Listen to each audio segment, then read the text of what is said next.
one race weekend this year will create more data than the whole of one race season 10 years ago. So yes, I collected loads of information about a car, but what was the configuration of the car at that time? Is that in a database, or is it in a Word file? Is it in somebody's head?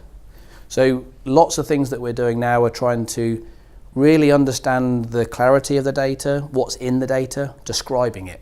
There's a lot of work going in at the moment, just purely doing that, not even actually trying to mine the data. So one of the challenges that they've had, and I think I see this in manufacturers as well, is if I wanted to improve a product, could I search through all of the information about the product was made? How do I look across the full life cycle of feedback that comes from a product that I've made that's out in the field, back into how it was manufactured, back into the materials that came in, that it was assembled from?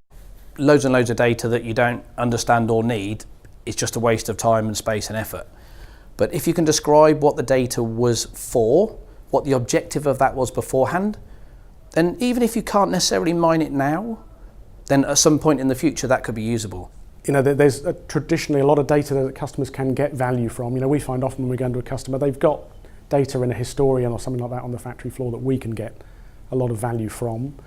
I guess the challenge moving forward is going to be, I'm going to be generating an awful lot more data at the edge of the business than I am today. And a lot of that will be, we're looking to do analytics and get value from it there rather than moving it and saving it. We've got huge amounts of data about the car and elements of the car, but we haven't got huge amounts of data that we use. We've got the data, but we don't use, about the machines that are testing those components. So can we do predictive maintenance on our machine tools? Can we learn fatigue of our machines, not necessarily the car? We've worked with a number of customers, so Hiratech is a good example. They're an automotive components manufacturer. And with them we work to define a series of sprints. Right? So defining a sort of connected factory vision of where they wanted to end up, but then looking at how can we prove value. So first of all, we went in and connected up a number of CNC machines over a 4-week, 6-week sprint and showed we could get value from that, optimize the operation of those, and showed they could avoid the potential investment they were going to make of buying another CNC machine.